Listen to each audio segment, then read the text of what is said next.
Tervetuloa taas Kuningaskunnan tuuli-ohjelmasarjan pariin. Jumalan henki tuo tällä hetkellä valoon asioita, jotta kansat voivat valita, missä seisovat. Tässä jaksossa ihmettelemme, miten YK:n ihmisoikeuksista näyttää tulleen peitenimi erilaisille vääryyksille. YK:n-alainen UNRWA on jo yli 60 vuotta pitänyt ihmisoikeuksien nimissä yllä epärealistista unelmaa palestiinalaispakolaisten paluusta esi-isien kotiseuduille. Käytännössä se on riistänyt jo monilta palestiinalaissukupolvilta oikeuden normaaliin elämään.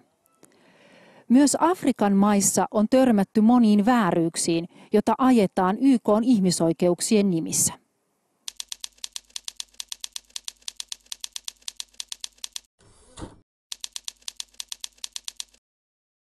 UNRWAn ylläpitämällä Libanonissa sijaitsevalla Nahar el-Baredin leirillä ollut Hadi Amin Aradin talo tuhottiin vuoden 2007 toukokuussa Libanonin armeijan ja islamilaisen Fatah-järjestön välisten taisteluiden johdosta. Koska Aradia, hänen vanhempiaan sekä hänen veljiään ja sisariaan ei voitu tilan puutteen vuoksi vastaanottaa Nahar el-Baredin leirin läheisyydessä sijaitsevalle Baddavin leirille, he oleskelivat tuttavansa luona Tripolissa. Libanonin armeijan sotilaat kuitenkin loukkasivat ja pahoinpitelivät heitä ja tekivät laittomia pidätyksiä sekä kiduttivat ja nöyryyttivät heitä. Koska he katsoivat, ettei heillä ollut palestiinalaisina oikeuksia Libanonissa, Aradi lähti isänsä kanssa Libanonista.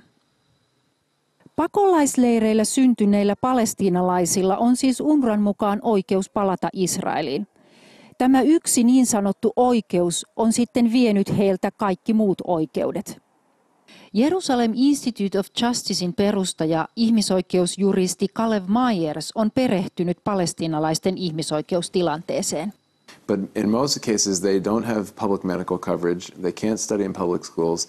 In Lebanon, for instance, they can't even leave their refugee camp without special permission from the government. And they're treated this way even though they've been there for 65 years and 3 generations. Libanonissa Nahar el-Baredin pakolaisleirillä käydyt taistelut kestivät 3 kuukautta. Pakolaisleirin yli 30 000 palestiinalaispakolaista pakeni taisteluja. Taisteluissa kuoli satoja ihmisiä, joista noin 50 oli palestiinalaispakolaisia. Leiri tuhoutui lähes täysin. Aradi päätyi Unkariin, josta haki turvapaikkaa. Sitä ei kuitenkaan voitu myöntää, koska hän oli jo pakolaisena UNRWAn kirjoilla. Hän valitti päätöksestä Budapestin tuomioistuimeen. Budapestin tuomioistuimeen oli saapunut 2 muutakin palestiinalaispakolaisten valitusta kielteisestä turvapaikkapäätöksestä. Budapestin tuomioistuin tunnisti tilanteen vakavuuden. Se nosti kesällä 2011 palestiinalaispakolaisten tilanteen pöydälle ja haki EU-tuomioistuimelta asiasta ennakkopäätöstä. Nahar el-Baredin pakolaisleirin taistelut johtuivat siitä, että islamilaiset militantit soluttautuivat leirille ja alkoivat taistella Libanonin armeijaa vastaan. UNRWAlla ei ole mitään puolustusvoimia, joilla suojata pakolaisleirejä. Ja nyt sama tilanne on toistunut useilla UNRWAn pakolaisleireillä Syyriassa. UNRWAn johtaja Filippo Grandin mukaan Syyrian sisällissodan aikana yli puolet palestiinalaispakolaisista on joutunut pakenemaan leireiltään. Palestiinalaispakolaiset elävät kurjissa oloissa myös niillä leireillä, joissa he saavat olla rauhassa. Vierailimme Balatan pakolaisleirillä länsirannalla. Ahtaasti rakennetussa leirissä asuntoihin ei paista aurinko, eikä niissä vaihdu ilma. Työttömyysprosentti on 70 ja leirin 2 lääkäriä hoitaa päivässä satoja potilaita. UNRWA on siis vuosikymmenet puhunut, että palestiinalaispakolaisten ihmisoikeus on palata Israeliin. Tästä on syntynyt sellainen vaikutelma, ikään kuin tämä paluu Israeliin olisi palestiinalaispakolaisten ainoa mahdollinen tulevaisuus, ja koko palestiinalaispakolaisten kurja tilanne olisi siksi yksin Israelin syytä. The problem of the Palestinians was created because of the decision of the United Nations, because of decisions made by the Arab League, and because of the violent conflict with Israel in 1948. But for some reason, even though there are several parties involved, everybody says this is Israel's problem. They need to take these people back, rather than the international community and the Arab League also taking responsibility for the part they had to play in it. Arabimaille oli yllätys, että ne hävisivät aloittamansa sodan vasta itsenäistyneelle Israelille vuonna 1948. If we go back to 1948, around 750,000 Palestinians, or people who were living in the area that was then called Palestine before it became Israel, left this area. And there happens to be a historical debate regarding why they left. They like to say that they were forcefully expelled from their lands. Israelis like to point out the fact that the Arab nations surrounding Israel at that time encouraged them to leave. What they said was, we're going to attack Israel, wipe out the Jews, and we don't want you to get caught in the crossfire after we've completely destroyed this Jewish entity in Palestine. You can come back to your homes. Well, of course, that didn't happen, and so you have 750,000 people, more or less, caught outside of the Israeli borders. Arabimaiden johtajien oli mahdotonta hyväksyä sitä, että ne menettivät islamin hallussa olleen maa-alueen. The fundamental Islamic leaders in the Middle East have never agreed to the idea of Jews inhabiting this area, which is historically called Palestine, and now it's referred to as Israel. When the United Nations decided to approve the partition plan in November 1947, and they created two entities. One would be Palestine inhabited by the Arabs. The other one would be the Jewish homeland. The Jews approved it right away. But the Arabs said, over our dead body, we are never going to recognize a Jewish state in the Middle East. Arabivaltioiden asenne Palestiinasta paenneita arabipakolaisia kohtaan oli näkyvissä alusta saakka. UNRWAn Jordanian johtaja Alexander Galloway puhui siitä jo vuonna 1952. Arabivaltiot eivät halua ratkaista pakolaisongelmaa. Ne haluavat pitää sen avoimena haavana kuin loukkauksena YK:lle ja aseena Israelia vastaan. Arabijohtajat eivät välitä paskaakaan, elävätkö pakolaiset vai kuolevat. Suorapuheinen brittikenraali Galloway sai Jordanian hallituksen vaatimuksesta nopeasti potkut. Tämä arabimaiden asenne on kuitenkin se, mikä on estänyt palestiinalaispakolaisten asettumista näihin maihin. Jordaniassa asuu edelleen lähes 2 miljoonaa palestiinalaispakolaista. Se on lähes 1/3 maan väkiluvusta. Syyriassa ja Libanonissa on yhteensä noin 1 miljoona palestiinalaispakolaista, Egyptissä 60 000. Nämä maat siis ottivat pakolaiset vastaan 1948, mutta niiltä ei siis ole löytynyt halua asuttaa heitä. Myös Länsirannan ja Gazan asukkaista vajaa puolet on palestiinalaispakolaisia. If they absorb them into their countries and grant them full citizenship, then it's almost like saying we accept the existence of the state of Israel, and they're not willing to do that. Palestiinalaispakolaiset ovat rankasti kokeneet, että arabimaat ovat pettäneet heidät, ja siksi he vihaavat näitä vielä enemmän kuin Israelia. Arabimaiden toiminnan takana on nimittäin toisenlainen tapa ajatella. The whole situation with the way the Palestinian refugees are treated in the Arab nations surrounding Israel brings light to a very basic fact, and that is that fundamental Islamic governments don't really care about the welfare of their people. It's the opposite of what we're used to seeing in a Western democratic society. The government is of the people, for the people, and by the people. In these nations, every other interest is put above the welfare of the people. So power is put above people, money is put above people, land is put above people. When you put land above people, you get a graveyard. But that's what's happening in the Middle East. Islamilaiset maat pitävät islamilaista lakia eli shariaa ylimpänä ohjenuoranaan. YK:n ihmisoikeuksien julistusta ne pitävät maallisena länsimaisena versiona juutalaiskristillisestä traditiosta, eivätkä ole allekirjoittaneet sitä, koska se on vastoin sharia-lakia. UNRWA toimii siis islamilaisissa maissa. UNRWAn noin 30 000 työntekijästä 99% on arabeja. Heistä valtaosa on muslimeja, joilla länsimaisen ajattelun sijaan on siis islamilainen arvopohja. Kun UNRWA puhuu länsimaille ihmisoikeuksista, länsimaat ymmärtävät sen heikkojen auttamisena.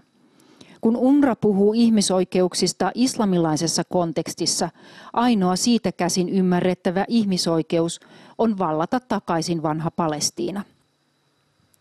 Kansainvälisillä foorumeilla UNRWA väittää olevansa Lähi-idän konfliktissa neutraali osapuoli, mutta käytännössä myös se on arabimaiden rinnalla ihmisoikeuden nimissä sitoutunut tähän Israelin valtaamiseen.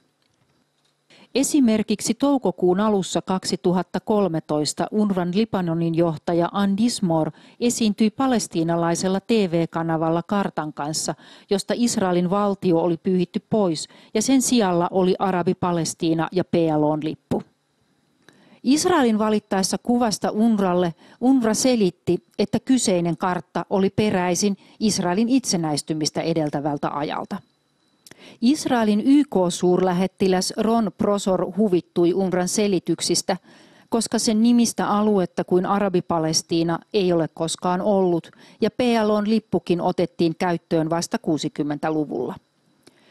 YK-suurlähettiläs Prosor jätti UNRWAn asiasta kantelun YK:n pääsihteerille Ban Ki-moonille pari viikkoa tapauksen jälkeen.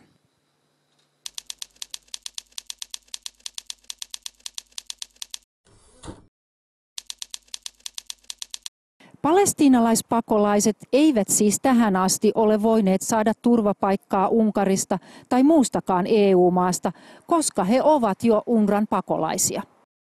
Pakolaisten asemaa koskevan Geneven yleissopimuksen 1. artiklan mukaan tätä yleissopimusta ei sovelleta henkilöihin, jotka nykyisin saavat suojelua tai avustusta muilta yhdistyneiden kansakuntien elimiltä tai toimistoilta kuin yhdistyneiden kansakuntien pakolaisasiain pääkomissaarilta.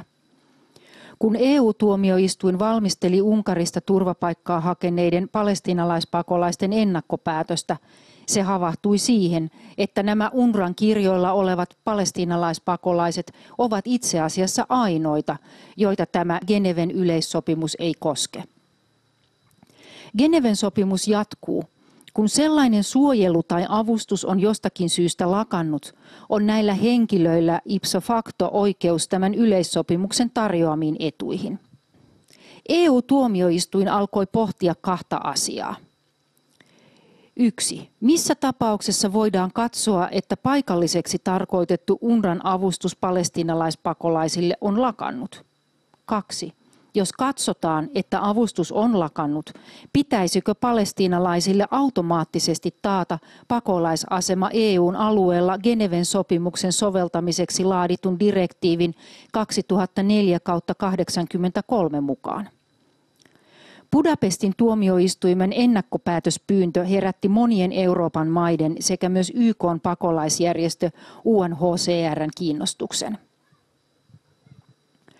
UNRWA on pitänyt huolta palestiinalaispakolaisista liki 65 vuotta. UNRWAn pakolaiset eivät ole päässeet uuden elämän alkuun, vaan elävät edelleen ulkopuolisen avun varassa. Henkilökunta kerjää lisää henkilökuntaa. Suunnitelma seuraa suunnitelmaa. Kirjoituskoneet raksuttavat. Brosyyrejä ja tilastoja syntyy. Pakolaiset pysyvät ja syövät. He valittavat ja lisääntyvät samalla kun paikalliset hallitukset ja johtaja UNRWA leikkivät poliittista hippaa. Tämän kirjoitti UNRWAn Jordanian johtaja Galloway jo yli 60 vuotta sitten.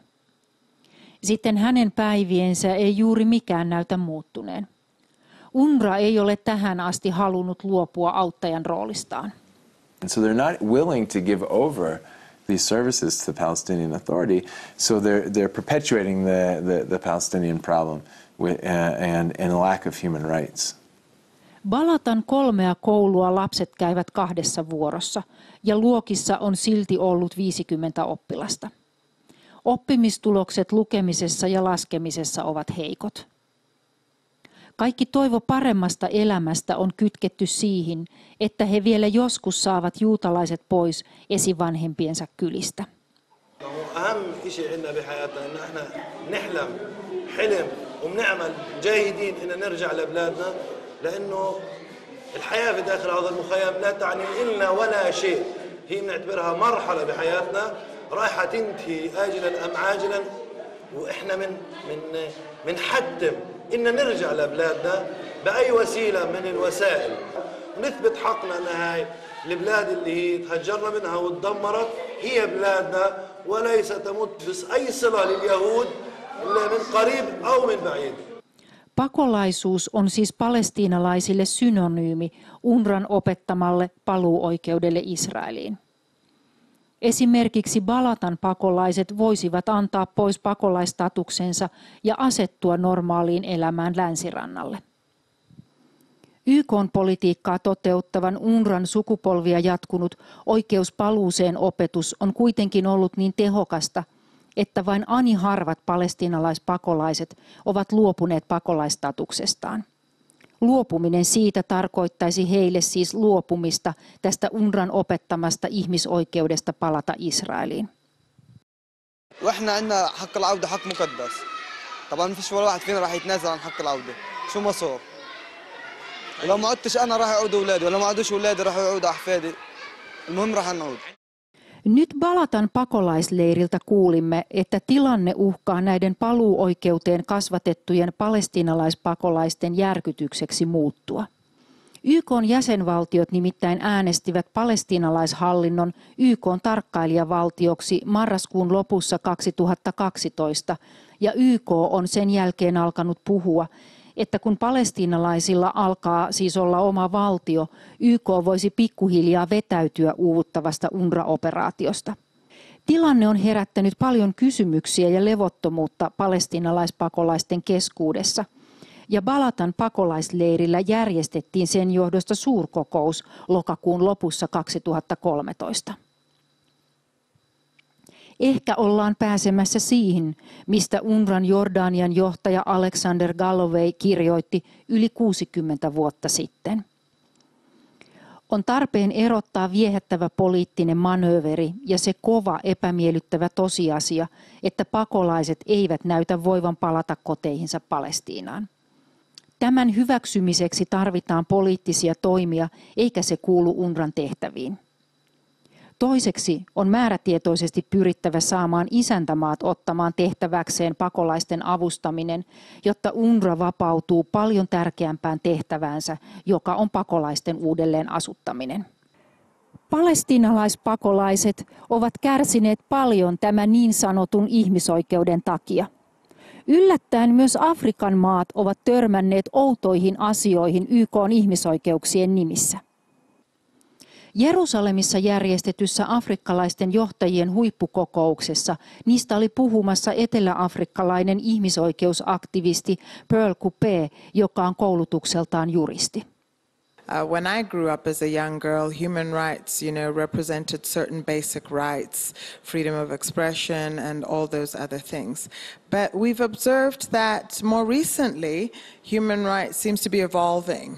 And I think the question that we have in Africa and globally is to ask the question around whose human rights are being represented.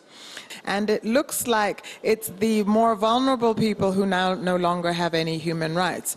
And it looks like in human rights there are no more values, no more good values, no more morals, no more ethical values are being represented. YK:n kansainvälisessä työjärjestössä Etelä-Afrikassa sosiaalisen dialogin asiantuntijana toimineen Pearl Kupeen mielestä ihmisoikeudet ovat alkaneet kuulostaa enemmän vääryyksiltä. Human rights now is around legalizing prostitution, it's around legalizing abortion, it's around freedom of expression and pornography.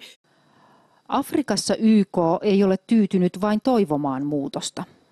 There's a push and a drive and an agenda by the United Nations and by some nations, Western nations, who are now trying to force Africa to legalize all these values which are for us anti-African and anti-family by tying the legislation and decriminalization of all these things, tying it to money. And some countries have been bold enough to say that if you will not decriminalize and legalize prostitution and all these other things, we will not give you donor aid. And I'm so happy to report that many countries in Africa, Nigeria is one of them, Ghana is another one, who have been bold enough to say, if you are going to try to blackmail us with money, you can keep your money. Miksi YK sitten nykyään ajaa tällaisia arvoja? There's bad leadership in many organizations. UN is one of them.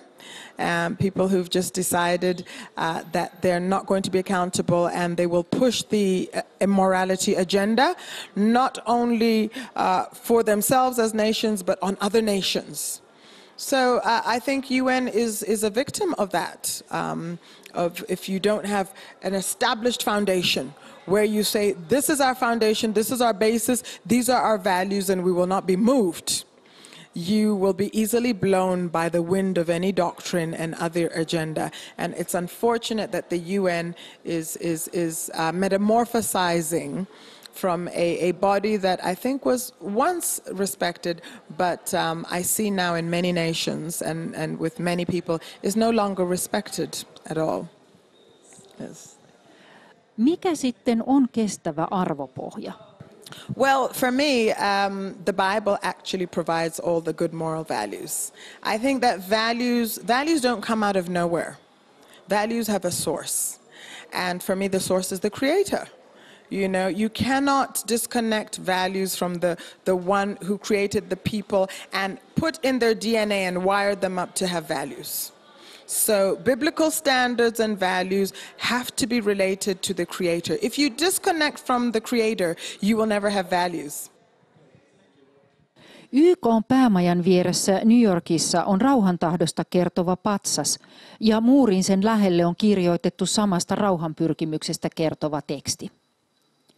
Miekat taotaan auran teriksi ja keihäät vesureiksi. Kansa ei nosta miekkaa kansaa vastaan, eivätkä ne enää opettele sotimaan.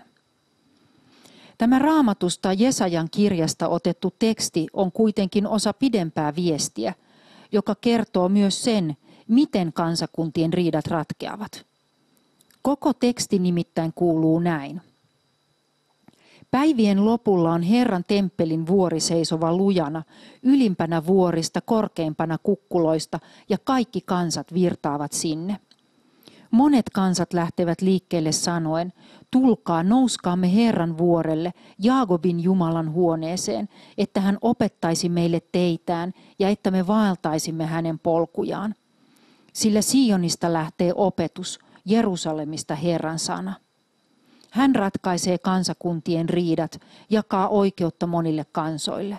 Miekat taotaan auran teriksi ja keihäät vesureiksi. Kansa ei nosta miekkaa kansaa vastaan, eivätkä ne enää opettele sotimaan.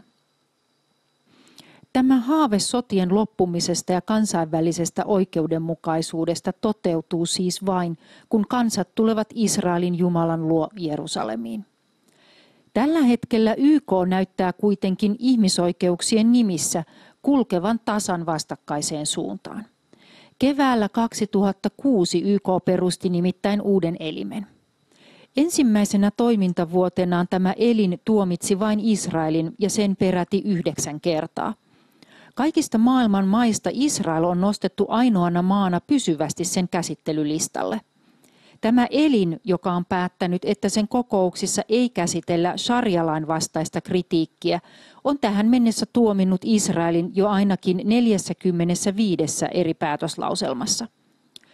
Kuinka ollakaan, tämän elimen nimi on YK:n ihmisoikeusneuvosto. Jumala puolestaan tuomitsee kansat sen mukaan, miten ne kohtelevat Israelia. Joelin kirjassa kerrotaan. Niinä päivinä ja siihen aikaan, kun minä käännän Juudan ja Jerusalemin kohtalon, minä kokoan kaikki kansat ja vien ne alas Josafatin laaksoon. Siellä minä käyn oikeutta niitä vastaan kansani ja perintöosani Israelin tähden, koska ne ovat hajottaneet kansani kansojen sekaan, jakaneet minun maani.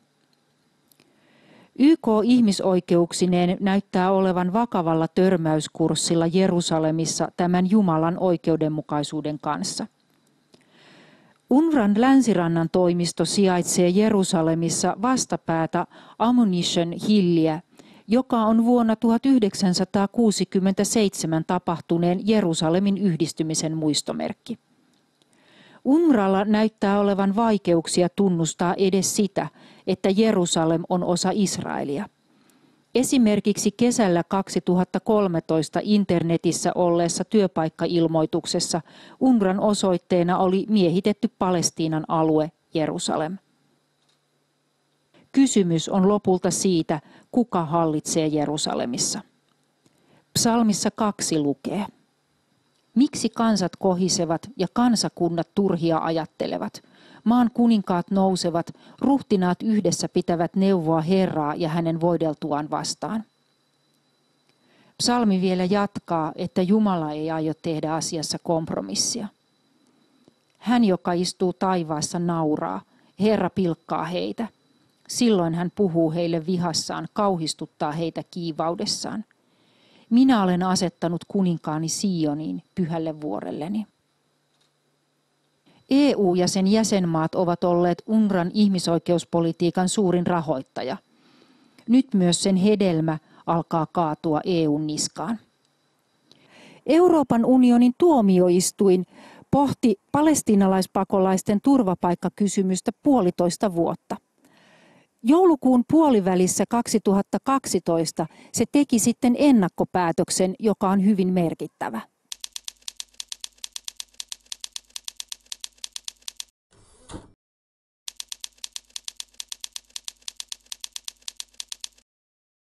Tuomioistuin tulkitsi direktiivin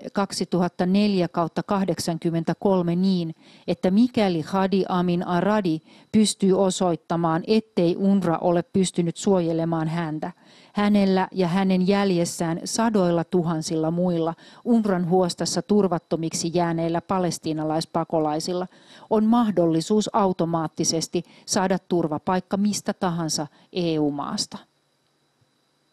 Rukoillaan vielä lopuksi yhdessä. Isä, vapauta meidät valheiden verkosta näkemään sinun totuutesi ja toimimaan sinun sanasi mukaan. Kiitos, että sinulta tulee todellinen oikeudenmukaisuus kaikille kansoille. Nämä kuningaskunnan tuuliohjelmat tuotetaan Israelissa katsojien lahjoittamilla varoilla. Jos sinä tahdot osallistua omalla panoksellasi näiden ohjelmien tekemiseen, soita ruudussa näkyvään numeroon 0600 100 77 tai anna lahjoituksesi pankkitilille.